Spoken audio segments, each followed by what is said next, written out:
신한대학교 자랑스러운 동문이십니다. 그래서 역시나 시너지 상품 기획 최동원 전무님을 모시고 아이폰과 그 후의 이야기라는 관련 주제로 이야기를 한번 말씀을 들어보는 시간을 갖도록 하겠습니다. 그러면 최동원 전무님은 박수로 맞아주시기 바랍니다. 안녕하세요. 네, 오늘 제가 본의 아니게 첫 시간에 못 와서 순서가 좀 바뀌었고요. 우리 전 시간에 하지만 박영호 이사 그 강연이 재밌었죠? 네, 저 양반이 아주 유명하신 분입니다. 그래서 카카오톡에 홍보 고문도 하시고, 그래서 카카오톡은 아시는 바와 같이 우리나라에서 우리의 여러 가지 아이디어를 접목한 세계적인 그런 제품 아닙니까? 그래서 상당히 저도 얼마 전에 알게 되었는데 박영호 이사를 그런 측면에서 아주 좋아하고 있습니다. 저는 7, 8학번입니다.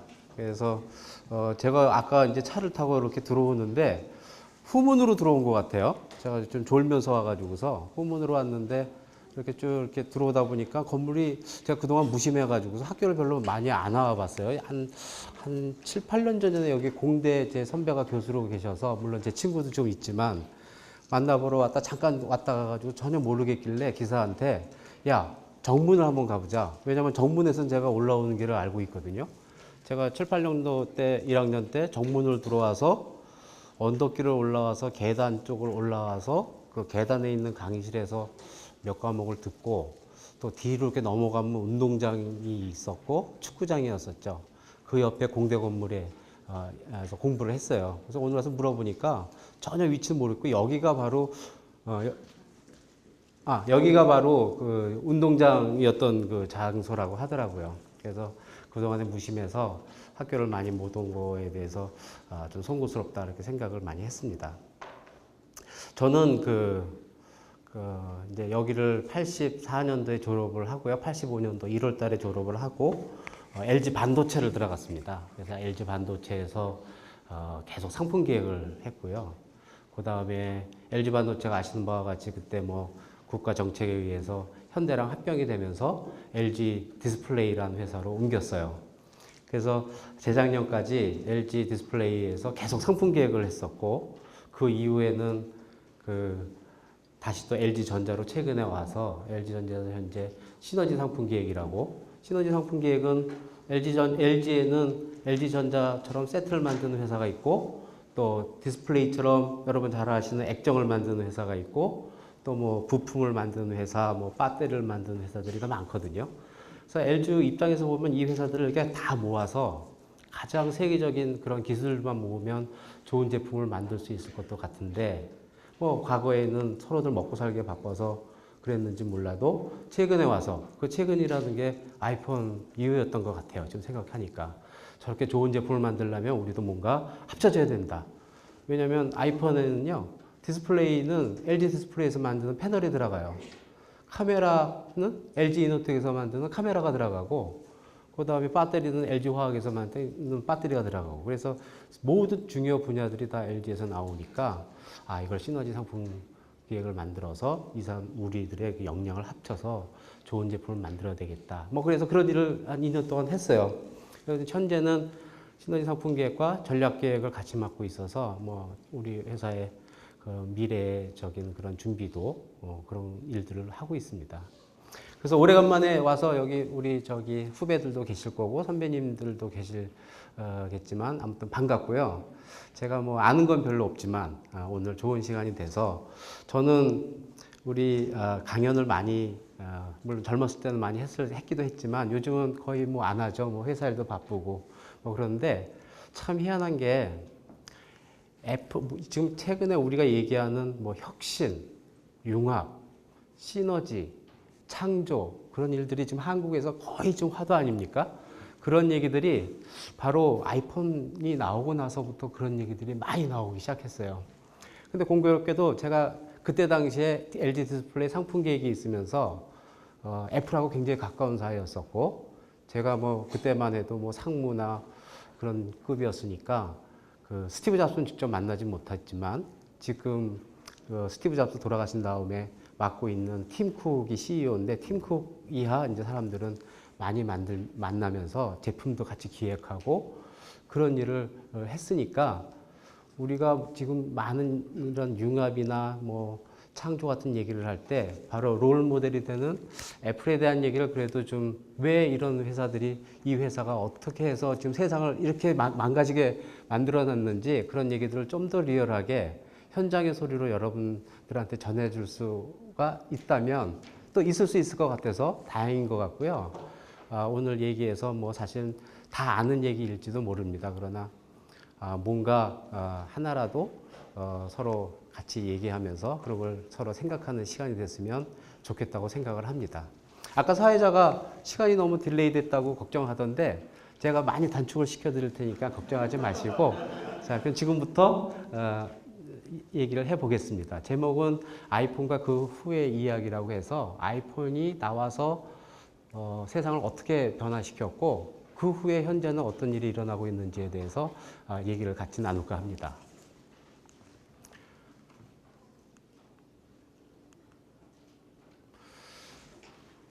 그 아이폰이 나오고 나서요. 아이폰이 2008년도에 이제 출시가 됐고 그때 이제 애플은 그때 당시에 이제 스마트폰은 굉장히 미미한 그런 그 시장에서 뭐 스마트폰이라고 그러면 기억하시겠지만 인터넷 정도만 되는 폰이었었거든요. 그걸 스마트폰이라고 얘기하는 회사들이 많았는데 굉장히 미미하다가 2008년도서부터 급격하게 그 숫자가 이제 늘어나기 시작합니다. 그래서 지금은 뭐 아시는 바와 같이 뭐 수억 대의 시장을 현재 가지고 있고요.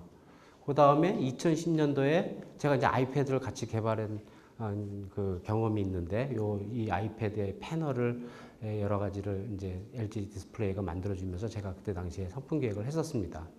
그래서 2010년도에 아이패드가 출시되면서 역시 아이패드도 굉장히 빠른 속도로 이제 성장을 하게 됩니다. 근데 사실 우리가 이렇게 쳐다보게 되면 스마트폰과 태블릿은 사실은 우리가 과거에 하나도 저런 기능을 가진 어떠한 기기라는 걸 생각하지 못한 그러한 기기였었죠. 저 역시 아이패드를 같이 기획을 했지만 이러한 패널을 만들어 달라고 할 때 저게 도대체 무슨 제품을 만드는 걸까? 노트북 치고 너무 작고 스마트폰 치고 너무 크고 아마 틀림없이 망할 것 같다. 이 제품 가지고 그런 생각을 했었어요.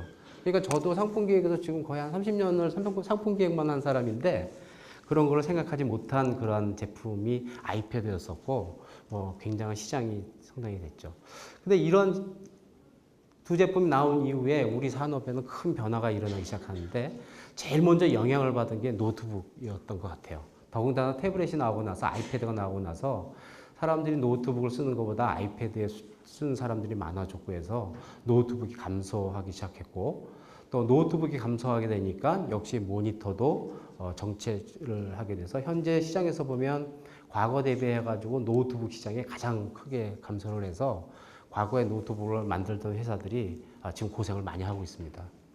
최근에는 막 성장을 계속하던 TV조차도 정체를 좀 하기 거의 세츄레이션 됐다고 얘기를 하고 있어요. 왜냐하면 여러분들 집에서 우리가 이제 집에서 소파에 앉아서 텔레비를 볼 때 뭘 하는지 가족들을 이렇게 가만히 보면 아마 반 이상은 스마트폰을 가지고 뭐 다 텔레비는 한 번씩 보고 스마트폰을 가지고 뭐 여러 가지 신문을 본다든지 카카오톡을 한다든지 또는 아이패드를 가지고 하지 텔레비만 계속해서 보는 사람들은 아마 없을지도 모르겠어요. 그래서 그런 영향이 스마트폰과 타블렛의 영향이 이제 TV에까지 그런 영향을 미치게 된 것 같다라는 얘기입니다. 그래서 과거에는요, IT에서는 TV, 노트북, 모니터가 가장 그 시장이 크고 앞으로 그냥 계속 성장을 할 것만 같은 그런 시장이었는데 또 거기에 종사하는 회사들도 대단히 많죠. 뭐 유명한 델이라든지 HP라든지 또는 뭐 모니터에서도 뭐 삼성, LG 있지만 뭐 여러 가지 중국 회사들도 있고 에이서라든지 아수스라든지 그런 회사들이 요새 많이 고생하고 있습니다. 그렇듯이 이 조그만 두 개 제품이 완전히 우리의 IT 인더스트리를 지금 망가뜨릴 정도로 굉장히 그 임팩트는 대단히 컸던 것 같아요.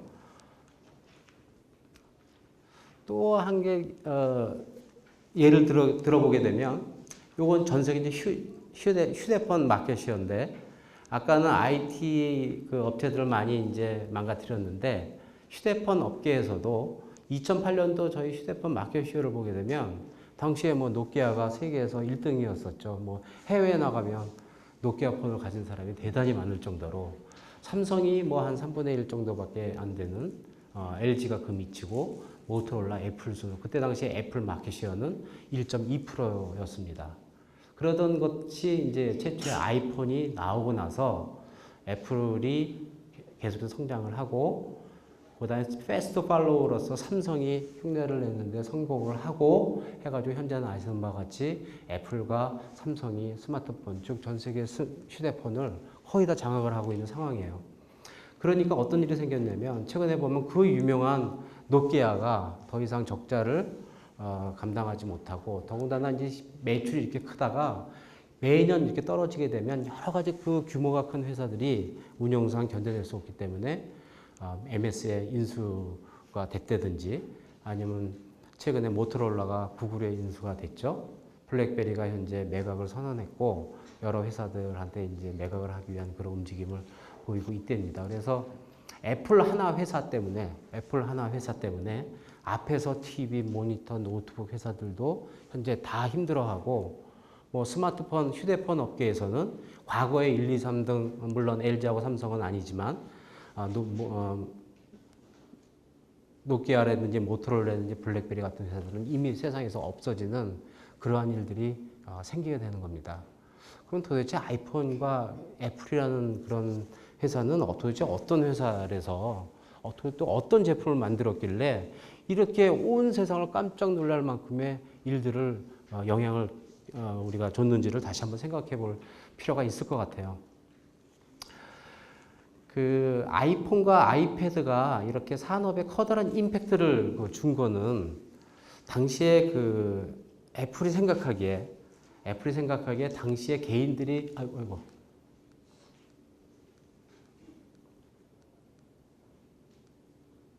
당시에 애플이 생각하기에 당시 개인이 가장 많이 사용하던 것들이 뭐였냐면 인터넷이었고요.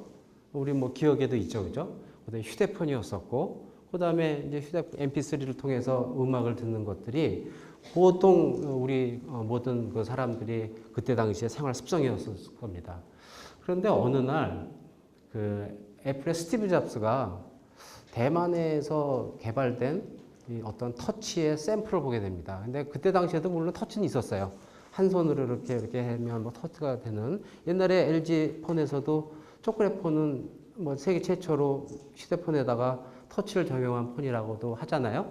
그런 폰은 있었는데 스티브 잡스가 어떤 걸 보게 되냐면 멀티터치가 되는 샘플을 보게 됩니다. 그래서 뭐 부하가 갖고 왔겠죠. 그래서 스티브 잡스 이렇게 만져보다가 하는 말이 야 이걸 한번 전화기에다가 한번 적용을 하면 좋겠다 라는 생각을 하게 됐대요. 뭐 저도 전해 들은 얘기지만 바로 그게 오늘날 많은 회사들이 이렇게 고생을 하고 회사가 망가지고 인수되고 하는 모든 그런 일들의 시작이 되는 점입니다. 그래서 바로 그런 터치를 이런 것들을 합치고 터치를 적용한 거를 그 훗날 이제 많은 사람들이 애플을 해석할 때 IT와 인문학이 융합이 된 게 성공된 거다라는 얘기를 많이 합니다. 뭐 말이 어려워서 IT와 인문학이라고 하지 사실은 IT는 말 그대로 우리가 쓰고 있는 모든 기기가 다 IT고요. 통신 기능을 갖거나 뭐 IT고 인문학이라고 하는 것이 바로 인간이 어떻게 하면 더 편하게 모든 생활을 할 수 있을까라는 걸 늘 고민하는 게 인문학 중에 뭐 하나겠죠. 인간에 대해서 연구하는 게 인문학이니까. 스티브 잡스가 늘 자신 있게 얘기하는 게 자기는 인문학을 더 열심히 공부했다라는 얘기를 많이 한대요. 바로 이 터치가 많은 사람들로 하여금 휴대폰이나 모든 기기들을 편하게 적용을 했고 그런 것들을 만드는 제품이 나중에 제품이 나와서 딱 보니까 새롭죠, 그죠? 왜냐하면 저 역시도 아이패드가 어떤 기능을 가진 제품인지는 발표가 되기 몇 달 전에도 전혀 몰랐으니까. 또 전화기가 이런 형태로 돼서 터치로 모든 기능을 하고 어플리케이션이 이렇게 적용될 거라고는 사람들이 생각을 못했을 거고 편하고 터치로 모든 걸 조작을 하고 또 더군다나 가장 중요한 임팩트 중에 하나가 바로 이쁘게 이런 제품을 만들었다는 것에 이런 그 애플과 또는 뭐 스티브 잡스의 그런 성공한 그런 예라고 할 수 있습니다. 그래서 우리가 애플의 이런 그 제품이 또는 이러한 시도가 성공했던 거를 잘 한번 생각해 봐야 될 것 같아요. 근데 그 보통 이렇게 보면 애플은 또는 스티브 잡스는 보통 이러죠. 삼성 갤럭시가요, 스마트폰이 몇 종이냐면 한 수십 종일 거예요. 한 시대에 나오는 전압과. 그러나 애플은 애플 한 대 가지고 초기에 스마트폰 시장을 완전히 장악했고 또 아이패드도 한 제품, 한 사이즈, 한 제품 가지고 아직도 지금 그렇게 하고 있죠. 물론 미니 아이패드가 나오긴 했지만. 근데 그래서 애플은 항상 뭐 한두 개의 제품을 만들면 항상 성공하고 또 뭔가 천재적인 그러한 재능을 가진 그런 사람들 모여 있는 것 같지만 사실은 과거에 우리가 애플이 나온 제품들을 쭉 보게 되면은요, 애플도 과거에 무지하게 많은 시행착오를 했던 거를 우리가 느낄 수 있을 것 같아요. 여기 보면 간혹 이렇게 뭐 유명한 제품들도 있지만 이 수많은 제품들 중에서 애플이 성공한 제품은 아이패드, 그 다음에 아이폰, 그 다음에 아이패드 이렇게 세 개 제품이 성공을 해서 이런 걸 볼 때에도 물론 스티브 잡스는 천재라고 많이 얘기를 하고 저도 그렇게 생각을 하지만 스티브 잡스가 처음부터 천재는 아니었었던 것 같고요. 이러한 노력들을 많이 시도하고 실패도 하고 또 성공도 하고 또 많은 사람들의 의견을 또 이렇게 귀담아 듣고 또 실제로 샘플도 보고 근데 뭐 샘플을 보면서 좋다 뭐 간지 있다 이렇게 생각하는 게 아니라 그 제품의 응용을 스스로 생각을 많이 했던 사람이 스티브 잡스였던 것 같습니다. 그래서 이 사람들이 그분은 이렇게 많은 제품을 하는 동안에 많은 시도도 했고 많은 생각도 했고 그러다가 어느 순간 인사이트가 적중했던 것 같아요. 그래서 그런 했던 거를 우리가 다시 한번 지금 시간에 한번 생각을 좀 해보면 좋을 것 같다는 생각이 듭니다. 애플은요, 왜 그런 제품을 최근에, 옛날에는 어땠는지 모르겠지만, 제가 애플을 아는 그 순간이 한 15년 정도 됐는데, 제가 이렇게 보면, 애플은 개발을 하거나 또는 어떤 생각하는 웨이 오브 띵킹이 다른 회사하고 좀 다른 것 같아요. 일반 회사들하고. 그래서 어떻게 다르냐면, 일반 회사는요, 어떤 제품을 만들 때, 고객 조사나 시장 조사를 먼저 해요. 우리가 이런 제품을 만들면, 그러니까 소비자들이 요새 뭐가 관심이 있을까? 그런 처음에 이제 부품 조사를 먼저 하고 또 어떤 제품을 만들려면 부품 조사도 만들어야 되고 또는 뭐 경쟁사가 이런 제품을 만들었으니까 그건 어떻게 만들었을지 어떠한 기능일지 일단 기존 제품 분석이나 부품이나 고객 조사를 먼저 하고 그 다음에 제품 컨셉을 만들어요. 왜냐면 이게 보통 뭐 이렇게 만들지 않나요? 그죠? 우리가 뭘 하더라도 뭘 알아야 만드니까. 이런 게 나오면 고객들이 좋아할지 안 할지를 먼저 알아봐야 좋아한다고 생각을 해야 제품을 만드니까. 그래서 제품 컨셉을 나중에 결정을 하고 이 다음에 컨셉을 결정한 다음에 디자인을 만들고요. 디자인을 만들어서 제품 개발을 이제 부품 개발에 들어갔는데 뭐 디자인을 이때 결정됐으니까 어렵겠죠? 그러면 디자인하고 제품 개발 간에 많은 이제 협상이 이루어져서 디자인이 변경되고 또 부품을 좀 뭐 다시 쉽게 만들든지 어렵게 만들든지 그래서 일반 평범한 이런 제품들이 나오는 게 우리가 알고 있는 어떤 개발이나 상품 기획이나 제조의 방법입니다. 근데 애플은 아주 옛날부터 어떻게 제품을 만들었냐면 제일 먼저 본 게 소비자의 감성을 많이 연구를 하고 있었어요. 또 경쟁 제품이 물론 애플보다 먼저 나온 지금 보면 모든 제품이 다 애플보다 먼저 나온 제품이죠. MP3는 아이리보가 있었고 노트북은 뭐 물론 있었고 모니터 물론 있었고 LG나 삼성도 애플보다도 훨씬 제품을 먼저 만들었지만 애플은 그런 제품들의 실패 요인을 봅니다. 따라하려고 잘된 것들을 막 따라하는 게 아니라 그 제품들이 더 많이 팔리지 않는 그런 요인들을 많이 관찰을 했었던 것 같아요. 그리고 나서 거기에 이제 소비자 편의성을 보아서 이 소비자 편의성이 이제 인문학 그런 얘기를 많이 하는 그런 대목입니다. 감성도 그렇고. 그러고 나서 디자인을 확정해 버립니다. 스티브 잡스는 하루의 일과 중에 거의 60%를 디자이너들하고 회의를 했대요. 그래서 디자인을 결정할 때 항상 그 양반이 같이 있었고, 한번 결정된 디자인은 절대로 그 양보를 안 한다 합니다. 그래서 이걸 보고 제품 컨셉이, 즉 디자인을 먼저 결정하고 제품 컨셉을 확정을 해서 부품 개발이 내려가게 되면, 그래서 아이폰도 그렇고 아이패드도 그렇고 아직까지도 사이즈가 크게 변하지 않는 거는 뭐 곧 이제 변할지 안 변할지는 모르지만, 스티브 잡스가 그 제품을 결정을 했을 때 인간이 스마트폰을 사용할 때 뭐 3.5인치 이상을 넘으면 대단하게 불편하게 미국 사람조차도 그런 걸 느낄 거다라고 생각해서 그걸 끝까지 고집한 거고, 사실은 지금 우리 뭐 5인치, 6인치 폰을 많이 사용하지만 좀 크다는 그런 느낌을 우리가 받죠. 왜냐면 우리는 선택의 폭이 없으니까. 그래서 하긴 하지만 애플은 지금까지도 그런 걸 고집할 정도로 그런 것들을 많이 하고 있는 것 같아요.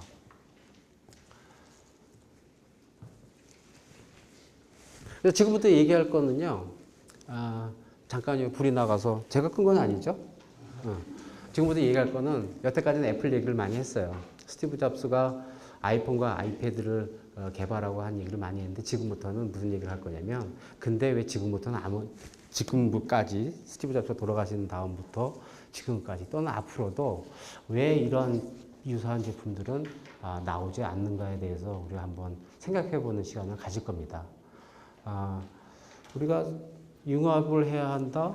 애플의 웨이 오브 뭐 띵킹이나 디벨롭먼트나 워킹이나 그런 것들은 너무나도 잘 알고 있고, 우리가 뭐 인사이트를 가지려면 어떤 것들을 우리가 잘 이렇게 생각을 해야 되고, 뭐 남다른 차별화 생각을 해야 되고 하는 것들을 해야 하는데, 왜 그런 제품들이 나오지 않느냐에 대해서 제가 설명을 드립니다. 네, 그래서 그 다음 장을 보시면, 그 아이폰 이후에 또 아이패드가 나온 이후에 수많은 그 회사들이 유사한 제품들을 현재 많이 내고 있죠, 그죠? 유사 스마트폰이라든지 타블렛이라든지, 또는 최근에 뭐 스마트워치도 나왔고, 아까 그 박영우 이사께서 말씀하신 걸 옆에 약간 엿들었는데, 뭐 이렇게 커브드 폰이 발표가 되고 그런 것들이 나왔는데, 우리가 그런 제품들이 혁신적인 제품이냐라고 생각을 할 때 그렇지 않은 것 같아요.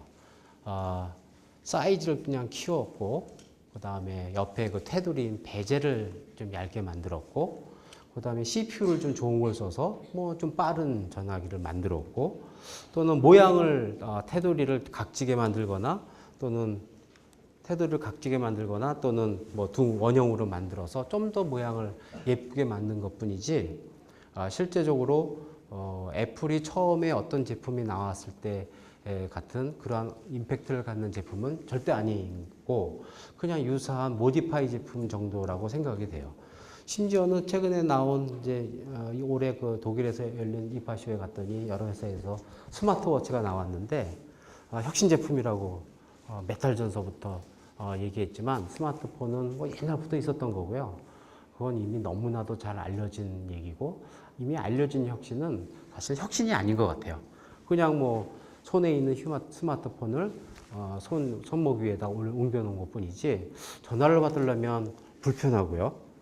그 다음에 보려면 너무 작고, 그래서 그거는 그냥 멋있는 휴대폰, 스마트폰일 뿐이지, 진짜 소비자나 인간이 편하거나 또는 감성적으로 좋게 사용하게끔 만들어지지는 않은 것 같아요, 아직은.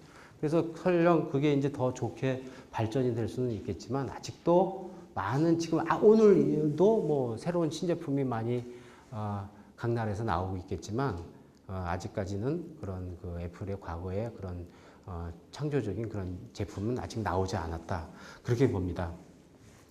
그러면 이제 그러한 뭐 혁신이 딱 수립된 그 상황이 언제부터였냐면, 여러분 아시는 것 같이 스티브 잡스가 사망한 이후부터 그런 얘기가 많이 나왔고, 진짜 공교롭게도 애플조차도 현재는 그런 혁신 제품을 만들지 못하는 게 현실입니다.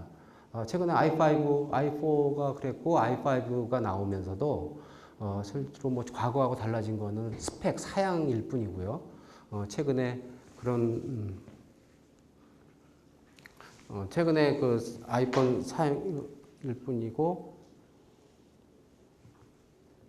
그래서 그 이후에 아이폰을 만든 애플조차도 혁신이 스톱되니까 뭐 그 회사들을 열심히 쫓아가던 팔로워들도 당연히 혁신이 없는 것은 당연한 거겠죠. 그래서 저는 개인적으로 어떤 생각을 하냐면 그래 이제 모든 세상 사람들이 아이폰을 여러 가지로 흉내도 내고 있었고 또 그 사람들이 생각하던 걸 많이 생각을 하고 있었을 텐데 지금 모든 세상이 혁신이 그러니까 뭐 IT에서만 혁신이 이렇게 현재 정체되어 있는 상황이라면 우리도 뭔가 좋은 생각을 하게 되면 아이폰 같은 그런 제품들을 만들 수 있을 것이고 그렇게 제품들을 만든다면 아까 1페이지, 2페이지를 보여드린 것처럼 세상에 엄청난 임팩트를 줘서 또 그 애플과 같이 2008년도에 주식이 불과 5불이었던가 했던 회사가 지금은 뭐 500불 가까이 되잖아요. 자료에도 있지만 그렇듯이 국가에도 커다란 그 영향을 주고 또 회사 자체도 엄청나게 그 부를 누릴 수 있는 그런 기회가 올 수도 있겠다는 생각을 합니다. 그래서 제2의 애플이 되든지 새로운 경쟁력을 가져야 되고 근데 틀림없는 건 지금과 같은 각각 개개의 제품들만을 발전시켜서는 아마 안 될 거다라는 게 저도 그렇게 생각을 하고 있고 많은 분들도 생각을 하고 있을 거예요. 어떻게 제품들을 융합을 시키는데 또는 커넥트를 시키는데 또는 제품을 융합을 시키는데 그렇게 나온 제품들이 제일 중요한 거는 디자인도 멋있어야 되고 사양도 멋있어야 되지만 사실은 소비자나 인간이 가장 쉽게 또는 편하게 사용할 수 있는 새로운 기기를 만들어야 된다고 생각을 합니다. 만약 그렇다면 그런 쪽에 생각을 많이 하게 되면 아마도 한국에서도 그러한 사람이 나올 수도 있고 또는 그러한 제품이 나올 수도 있고 그래서 오히려 과거의 애플과 같이 우리가 생각하는 단계를 뭐 몇 발자국을 뛰어넘어서 하는 그런 회사가 없어진 게 너무나도 다행이라면 다행일 수도 있고 우리한테도 그러한 기회가 왔다고 생각할 수도 있을 것 같아요.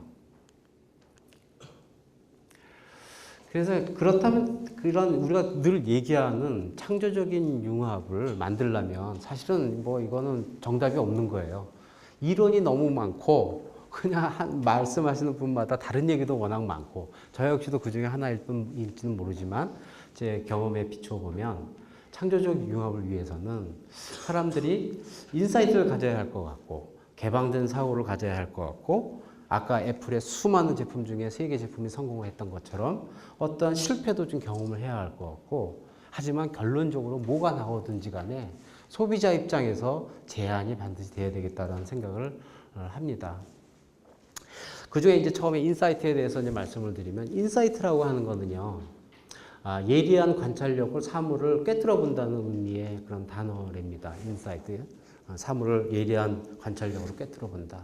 어떤 문제를 파악하는 통찰력과 그 문제를 가장 이상적인 형태로 해결할 수 있는 단서를 찾는 능력이고 소비자의 의식과 행동을 깊이 있게 탐구함으로써 소비자의 속마음 또는 무의식을 꿰뚫어 보는 능력이라 하고요.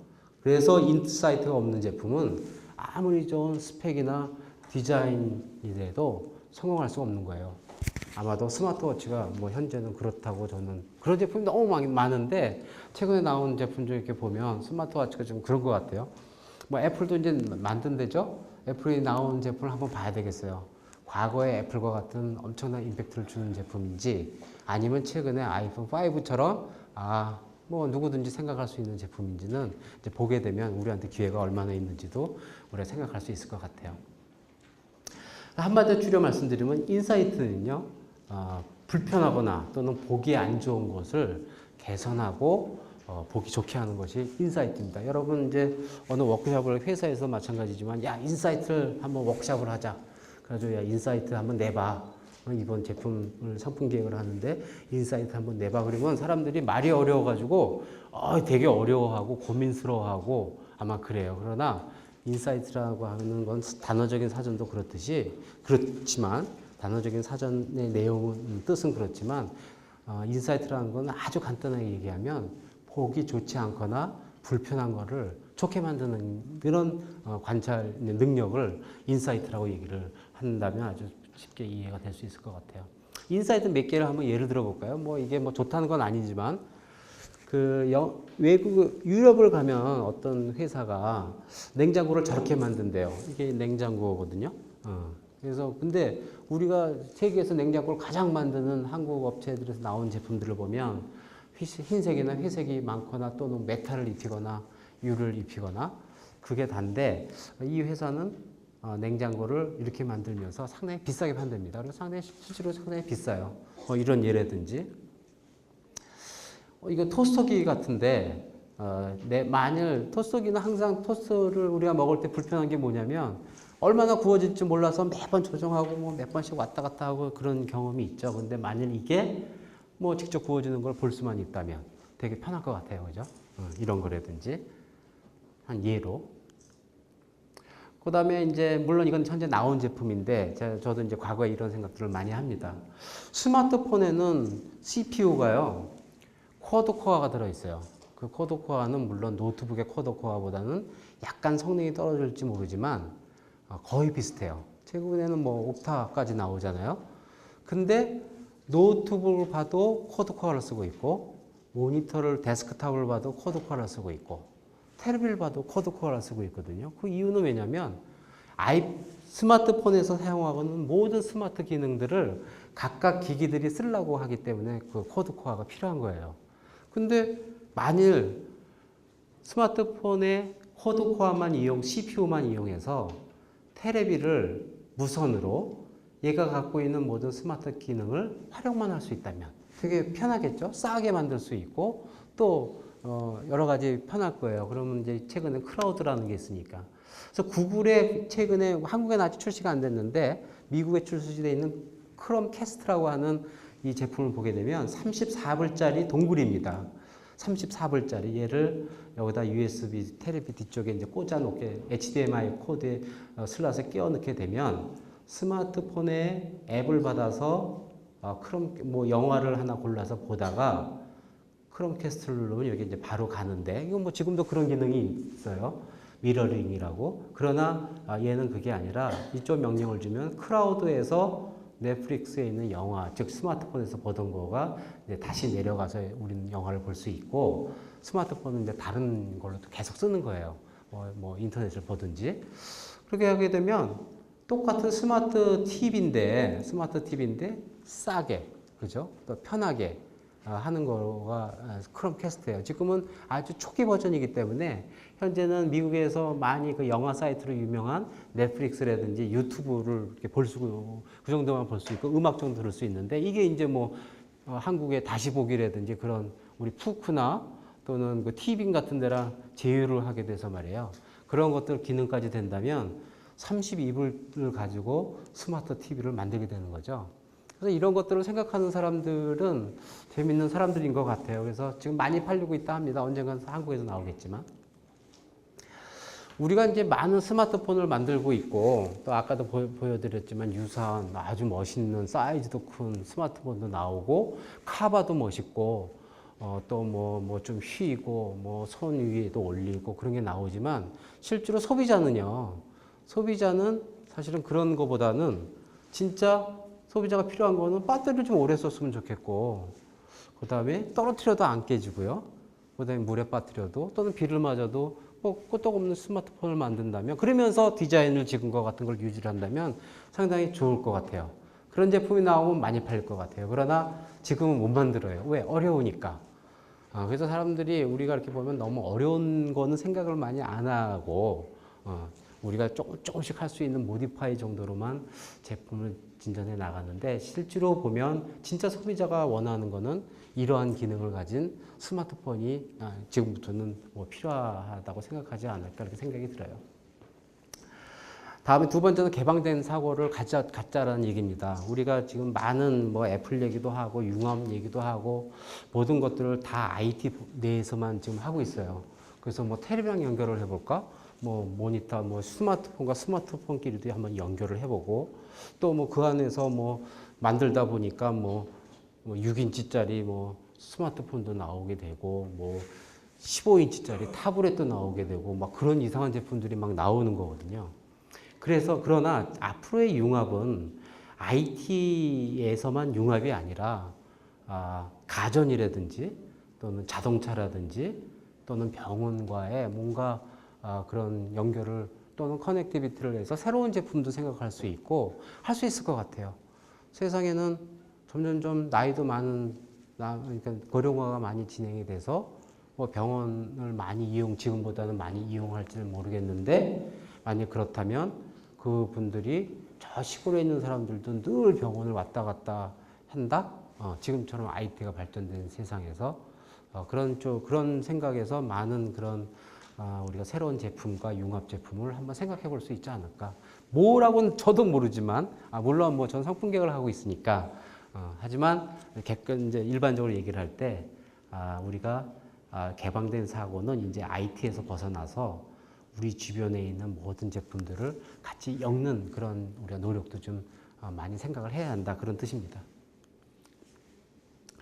이유 있는 실패도 중요하죠. 왜냐하면 애플에서 보여준 것처럼 우리는 애플은 딱 3개 제품으로 3개 섞어난 것 같지만 사실은 수백 개의 제품을 만들어서 딱 3개만 성공을 한 것처럼 우리도 또는 기업이나 또는 더 큰 어떤 그 단체에서도 실패를 두려워하지 말고 계속해서 이유 있는 실패로 연결을 시켜주고 거기서 다시 개선과 피드백이 돼서 뭐 혁신이 되고 뭐 이런 뭐 일반적으로 뭐 당연한 얘기긴 하지만 이러한 그 분위기를 만드는 게 상당히 중요할 것 같습니다. 그렇게 되면 언젠가는 창조적 융합 제품에 대한 아이디어나 인사이트가 떠오르겠죠. 스티브 잡스 같은 천재도 아까 처음에 얘기한 것처럼 아이폰을 처음에 만들 때 대만의 어떤 조그만 회사에서 대만의 어느 조그만 회사에서 멀티터치를 가져온 걸 보고 이거 가지고 전화기를 만들어야 되겠다라고 생각한 것처럼 모든 발명가들이 그렇게 생각하잖아요. 그래서 이런 것들을 많이 하는 거는 좋지만 무조건 많이 한다고 될 건 절대 아닌 것 같고 많이 하는 과정에서 아까 얘기한 인사이트를 우리가 발휘를 꼭 해야 한다는 얘기입니다. 인사이트는 천재만 하는 게 아니라 늘 우리 같은 사람들이 불편하거나 보기 좋지 않은 거를 편하게 만드는데 이렇게 만들면 좋을 것 같다라는 거를 먼저 목표를 정해놓고 그 다음에 해당되는 부품들을 만들거나 찾아나가는 뭐 한 제품을 만들 때 한 개 회사가 모든 걸 다 만들 수 있는 것은 아니거든요. 그렇다면 뭐 외부의 아웃소싱이나 오픈 이노베이션을 이용할 수도 있고 그렇게 우리가 방법을 이용할 수 있을 것 같아요. 마지막으로는 이제 소비자 입장에서의 제안입니다. 즉 아까 애플의 방식을 설명한 것처럼 그냥 제조사 입장에서의 제안을 많이 하고 있어요. 그죠? 우리가 뭐 아까 몇 번 예를 들지만 지금 많이 우리가 접하고 있는 스마트폰은 다 제조사 입장에서의 제안입니다. 멋있게 만드는 거예요. 우리가 경쟁사보다 좀 더 차별화되고 멋있는 기술을 갖고 있다는 걸 보여주는 거지 결코 소비자가 좀 더 편하게 쓰고 하는 거는 사실은 아닌 것 같아요. 다시 한번 강조를 드리자면 우리가 인사이트를 생각할 적에는 소비자의 편의성이라든지 소비자가 원하는 디자인, 그다음에 소비자 감성을 생각해서 제품을 개발을 하게 되면 소비자 감동을 느낄 거라는 그런 생각이 듭니다. 저는 오늘 뭐 IT에 종사하는 사람이라서 IT만 계속 얘기를 하고 있지만 최근에 한국에서 성공한 한류를 보게 되면 그런 똑같은 지금 제가 이 IT에서 얘기하는 똑같은 얘기들이 아마 그 한류의 컨텐츠라든지 여러 가지 뭐 그런 것들 똑같이 아마 적용을 시킬 것 같아요. 그래서 천재는 사실은 한국에도 많은 것 같아요. 꼬꾸면을 만든 그분이나 그다음에 한류를 만든 뭐 SM의 그분이나 사실은 아이폰을 만든 스티브 잡스나 창조를 했다는 거는 저는 똑같게 생각을 하고 있는 것 같아요. 단, 좀 분야가 다르고 임팩트가 좀 덜 클 뿐이지. 그래서 저희도 충분히 그런 인사이트를 가지신 분들이 우리는 많다고 생각하고 있고, 그거를 어떻게 우리가 제품이라든지 사업이라든지 그런 데 접목을 하는 그런 번뜩이는 아이디어를 가질 수 있느냐가 문제인 것 같아요. 이제 얘기는 이제 거진 뭐 다 돼가고요.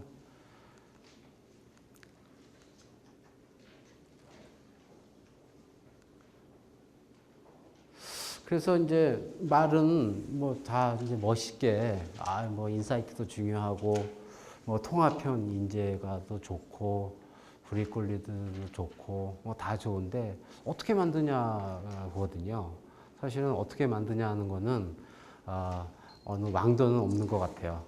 뭔가 얘기한 것처럼 진짜 천재가 나오든지 천재가 나오든지 스티브 잡스와 같은 아니면 인사이트가 풍부한 사람이라도 나오든지 그런 사람들이 많아지든지 아니면 그쪽에 생각을 많이 한다든지 또는 남의 인사이트를 끌어낼 수 있는 그런 능력이라도만 있든지 그래서 뭐 최소한의 요 3개 정도는 어떤 사람이나 그런 훈련이 많이 되어야만 통합형 인재들이 발달, 디벨롭 되고 있다라고 얘기를 할 수가 있는 거거든요. 그래서 우리가 어떻게 천재는 뭐 잘 모르겠고 인사이트를 풍부하게 갖든지 아니면 남의 인사이트를 끌어낼 수 있는 그런 능력을 갖든지 그런 쪽에 생각을 좀 많이 해야 할 것 같아요. 그래서 새로운 사고와 개념을 만들 수 있는 어떠한 아이폰 같은 그런 제품을 만들 수 있는 그런 인재는 쉽게 만들어지지 않겠죠, 그죠? 그래서 다시 한번 우리가 얘기를 해보면 왜 아이폰 이후에는 아이폰 같은 제품들이 다시 나오지 않을까 하는 걸 한번 생각해 볼 필요가 있을 것 같고요. 그 아이폰 아까 뭐 예를 많이 들었지만 아이폰은요. 처음에 아이리버라고 하는 한국 회사가 MP3를 가지고 세상에 거의 석권할 당시에 애플이 아이파드를 만듭니다. 뭐 거의 뭐 아이리버는 아이파드 때문에 망했어요. 왜냐하면 유사하게 만들면서 디자인과 소비자 감성 쪽을 강조를 했거든요. 왜냐하면 휠로 뭐 조작을 한다든지 전혀 새로운 방법들을 찾았잖아요. 근데 이런 방법들이 사실은 애플이 갖고 있었던 건 아니었던 것 같고 아마 뭐 대만이나 어디 미국의 벤처들이 갖고 있는 기술이었을 거예요. 아이파드를 갖고 있다가 멀티터치를 보고 나서 그걸 가지고 전화, 스마트폰, 휴대폰에다가 그때 피처폰에다가 적용을 하면서 스마트폰을 만들게 됐죠, 그죠? 그리고 나서 이 스마트폰을 좀 더 크게 만들어 볼까 했던 게 아이패드였던 것 같아요. 지금 생각해 보면.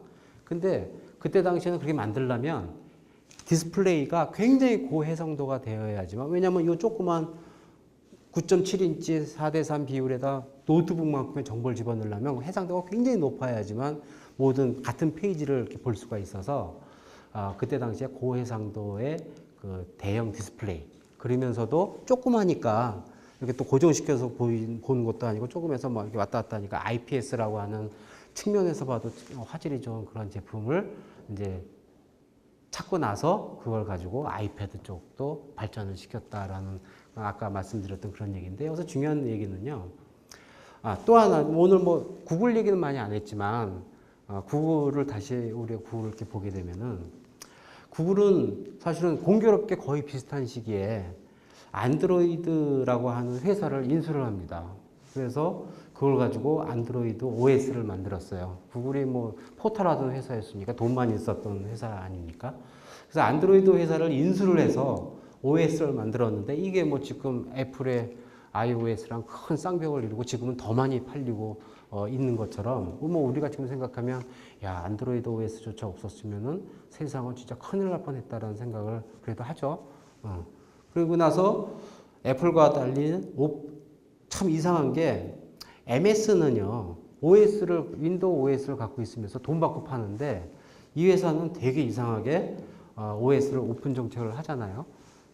이러한 과감한 결정을 해서 광고 수입 외에 새로운 비즈니스를 창출하는 겁니다. 즉 무슨 얘기냐면 스마트폰을 많이 안드로이드 베이스로 만들게 되고 거기서 앱을 장사하게 되고 또 그걸로 자기네들끼리의 새로운 비즈니스 영역을 또 만들게 되고 하는 그러한 걸 창출하게 되고 그로 인해서 다양한 리딩 디바이스들을 이제 구글은 시도를 하는 거예요. 그래서 최근에 구글 TV라든지 또는 구글 글래스라든지 또는 뭐 구글 카 요새 뭐 무인차를 구글이 뭐 하고 있다 그런 거 있죠. 그게 다 모든 OS 베이스가 안드로이드입니다. 근데 만일 안드로이드가 MS처럼 OS를 오픈시키지 않았다면 예를 들어서 구글카가 안드로이드 베이스로 돼 있는데 어떻게 안드로이드 폰을 갖고 가가지고 조작이 되겠어요? 그죠? 또 구글이 안경을 안드로이드 베이스로 만드는데 여러 가지 데이터나 클라우드로 해서 받는 모든 데이터들 또 사진 찍은 거를 내 폰으로 보낼 때 OS가 통일되지 않으면 안 되는데 그런 것들을 지금 마음 놓고 리딩 디바이스를 만들 수 있는 그런 이제 상황이 된 거예요. 이렇듯이 그 실제로 융합되거나 창조적인 제품을 만든 사람이나 회사는 바로 이와 같은 사고의 발전을 잘 시키고 있다는 거가 상당히 중요한 것 같아요.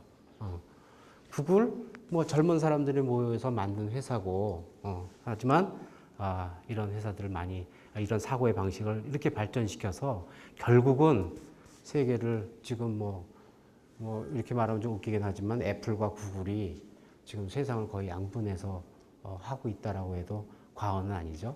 그래서 뭐 제 얘기는 이제 거진 이제 다 끝났어요. 그런데 제가 이제 드리고 싶은 얘기는 뭐냐면 그 과거에요. 제가 젊었을 때 그 반도체를 미국이 한국이나 일본에 다 뺏깁니다. 그 다음에 가전 쪽이 처음에 가전 쪽을 이제 한국이나 일본에 다 뺏기고요. 그 다음에 반도체를 뺏깁니다. 그래서 반도체도 이제 그때 일본으로 다 이제 생산이 넘어갔고 이제 그 다음엔 한국으로 넘어왔고 그래서 뭐 그때 당시에는 LG와 삼성 반도체가 세계 뭐 1, 2등 하고 뭐 그랬잖아요. 그게 뭐 지금 한국 경제에 또 밑거름도 됐지만 그 다음에는 디스플레이 기술을 다 뺏길 때 미국의 우리가 흔히 듣는 얘기로는 흔히 하는 얘기로 뭐라고 얘기했냐면 와 미국도 이제 끝나는구나 미국 망하겠다 그래서 조금 있으면 한국이 미국만큼 선진국이 돼서 저는 뭐 그때 IT에 있으니까 IT 이불 속에서만 세상을 보는 거죠 뭐. 근데 그랬었는데 그때 당시에 많이 들리던 말이 뭐였냐면 미국은 하드웨어를 포기하고 소프트웨어로 이제 뭔가 기반을 닦는다는 얘기를 많이 했어요. 그때만 해도 저는 그게 무슨 얘기인가 했거든요. 소프트웨어? 소프트웨어는 뭐 휴대폰을 만들 때 뭐 마이크로나 MCU 같은 데 들어가는 그 정도의 프로그램 아닌가? 그렇게 생각한 적도 있었고, 할 게 없으니까 저렇게 얘기를 하는 거겠지라는 얘기를 많이 했어요. 근데 굉장히 오랜 기간 동안 그 이후에 한 20년 정도가 지났죠. 20년이 지나고 난 새 미국에는 어떤 일이 생겼냐면 과거에 얘기했던 그런 소프트웨어에 그 마이크로소프트라는 회사가 나오면서 세계의 하드웨어는 아니지만 하드웨어는 뭐 한국, 대만, 중국 다 만들게 하고 그 제품 기껏 만들어야 얼마 받냐면 200불 못 받아요. 하드웨어만. 한 300불? 좋은 제품은 300불? 보통 제품은 200불. 한국에서만 비싸지만.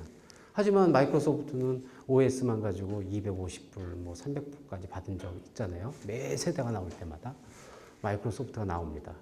그 다음에는 애플이라는 회사가 나오면서 애플은 물론 하드웨어도 잘했지만 iOS라고 하는 소프트도 막강한 그런 회사거든요.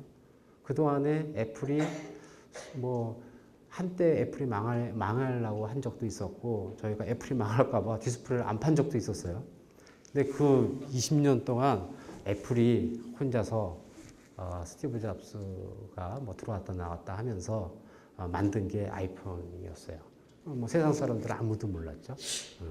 아이폰이 나오자마자 구글이라고 하는 어떤 포털 회사가 안드로이드 OS를 가지고 세계 모든 스마트 회사들을 지금 다 조정하고 있죠.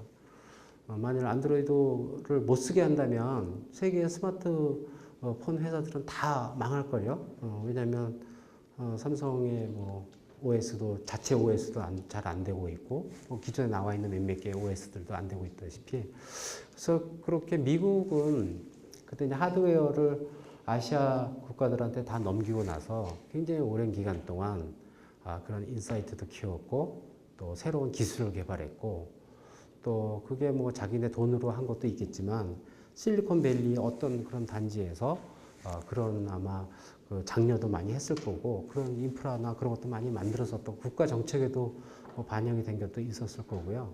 그런 게 있었을 것 같아요. 그래서 우리가 지금 뭐 융합을 얘기하고 새로운 창조적인 제품에 대한 얘기를 하고 위기는 기회다라는 슬로건도 걸고 뭔가 하지만 아마 빨리는 안 될 거예요. 안 되겠죠, 그렇죠? 그래서 그런 기간은 상당히 오랜 기간 동안 우리가 그거에 대한 노력을 해야 되고 또 생각도 많이 해야 되고 그러려면 그걸 생각하는 우리 젊은 학생들이나 또는 젊은 사람들도 많아야 되고 또 기업에서도 그렇고 정부에서도 그렇고 정책적으로 지원을 해줘야 된다고 봐요. 그래서 뭐 공대보다는 이대를 더 좋아하고 또는 법대를 더 좋아하고 그런 현상도 빨리 공대를 좋아하는 그런 현상이 돼서 학생들이 많이 들어오고 또 기업에서도 어떤 인사이트나 어떤 그런 재능을 가진 사람들을 잘 육성해주고 또 정부에서도 그런 정책을 잘 만들어서 우리가 그런 쪽으로 할 수 있는 그런 기회를 많이 만들어줘야 할 것 같아요. 저는 또 하나 생각은 너무 경쟁이 차이가 많이 저는 항상 경쟁하는 회사에 다녔으니까 경쟁을 너무 경쟁사하고 차이가 많이 나면 재미가 없어요. 뭐 잘해도 저 사람들은 뭐 몇 걸음씩 가는데요. 스마트폰을 처음 시작할 때 애플이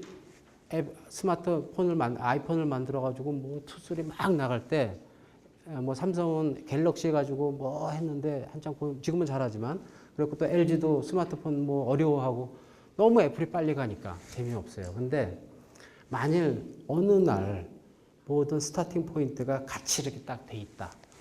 이제 더 이상 혁신을 할 스마트폰도 없고 또 스마트폰과 연계되는 아까도 얘기한 연계되는 모든 융합 제품이 나오지도 않고 있고 아이디어가 없는 거죠. 인사이트가 없는 거거든요. 그런 것이 없다고 생각할 때가 제일 재밌는 것 같아요. 국가적인 측면에서 또는 우리 뭐 학생이나 전공을 하시는 학생이나 기업에서도 그런 시기가 제일 재밌는 것 같아요. 이제 인사이트만 있으면 뭔가 큰 일을 한번 저질러 볼 수도 있는 그런 거거든요. 그래서 부디 이쪽을 전공하시거나 또는 앞으로 이렇게 큰 일을 하실 분은 너무 서두르지 마시고 많은 경험을 하시고 또 많은 생각도 많이 하시고 그런 걸 하면서 좋은 생각에서 나오는 그런 좋은 제품이나 사업 그런 것들이 이왕이면 한국에서 다음 세대에 뭔가 새로운 아이폰만큼의 엄청난 임팩트를 갖는 그런 것들은 한국에서 나오고 이왕이면 뭐 다른 학교에서도 오셨는지 모르겠지만 한대를 우리 나오신 우리 후배님들이 그런 걸 해주시면 더욱더 좋고 그런 걸 제가 생각하고 있습니다. 그래서 오늘 뭐 이렇게 큰 뭐 엄청난 얘기도 아니고 뭐 당연한 얘기긴 하지만 그래도 제가 조금 경험은 했으니까 그래서 이런 것들이 여러분들 혹시 조금이라도 도움이 됐으면 좋겠고 앞으로 새로운 창조적과 융합과 시너지와 하는 것에 조금이라도 도움이 되셨었으면 감사하게 생각합니다. 그만하겠습니다. 감사합니다.